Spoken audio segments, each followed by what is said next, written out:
Good evening, board members, Superintendent Duffy, and community.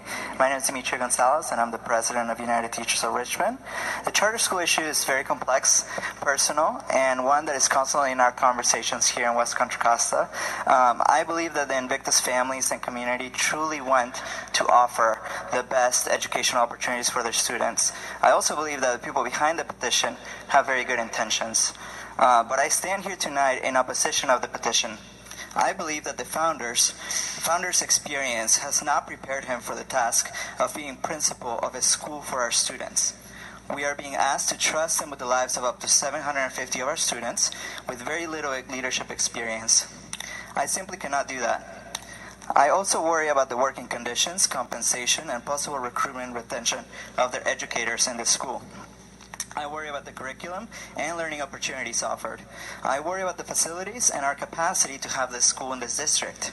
I worry about the impact on our district on the loss of more than $7 million. I invite the parents, community members, and individuals who are supporting this petition to come and tell the district and UTR what is not being achieved in our district that is making them want to open a new school.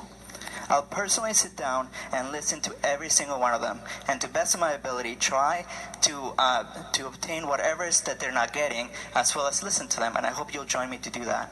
But I also ask you to vote no on this petition today. Thank you.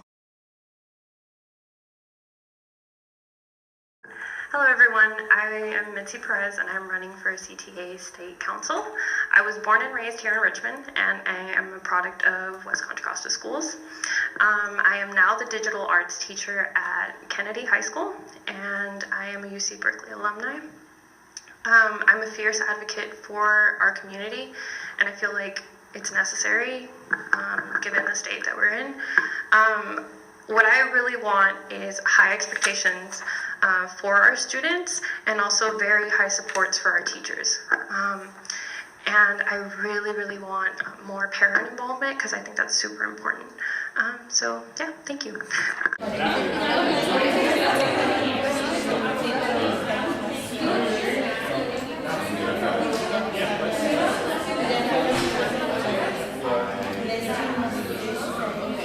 And he was begging for his life. Tana Montero. And are you at a charter school? Yes. Which one? Richmond College Prep.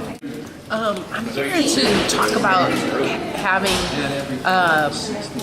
making sure that charter schools, public charter schools are able to occupy buildings in Richmond if they need to, that they can have that space and that there's not going to be a moratorium and they'll, saying no to any more charter schools or any expansion or being able to have that space to have a good school in the city of Richmond. Mm-hmm. How many high schools do you think there should be in Richmond? Do you think there should be 5 or 10 more high schools in Richmond? I think that it depends on what's needed with the families. I know that there are thousands of students on waiting lists. No, but I mean, how many high schools should be? There are already a bunch of high schools in Richmond. How many more high schools do you think that they should have in Richmond? I think it depends on what's needed for the students and what they're asking for. And so if there needs to be another one because there's a lot of kids on a waiting list that want to be in a good school, then maybe there should be another one. But I don't know how many. I just feel like it depends on what the need is for the students and families that are asking for that. And you say that charter schools are good and the public schools are not that good. Is that what you're saying? I'm saying that there's a track record of some of the charter schools that are in Richmond. For example, Leadership Charter High School, which is graduating 98 to 100% of their students. On the flip side, Kennedy High is more like 68, 70%. Of course, I don't know the exact numbers right at this moment, but I'm saying that that's what the kind of school that I want all of the Richmond kids to have the opportunity to be a part of. A school that they're going to be able to graduate from high school and have everything they need to go to college. The funding for the schools, the public schools, I mean, they don't have enough money, a lot of the public schools, and they're building new schools in Richmond and around the state of California.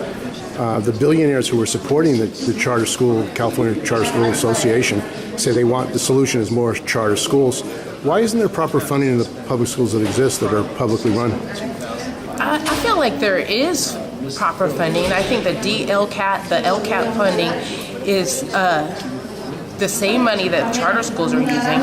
I feel like the charter schools, many of them have that autonomy that we've been talking about, and it can use the money in a way that's going to really support children and teachers and where the money really needs to go. I feel like do you get money from the public? I mean, public money? We get federal and state money. We get So you're getting LCAT public money? Yes. Yeah. Don't you think the public should be able to vote on the school board of the charter schools? What? Say that again? Don't you think the public should be able to vote on the school boards of the charter schools since they're giving public money to the schools?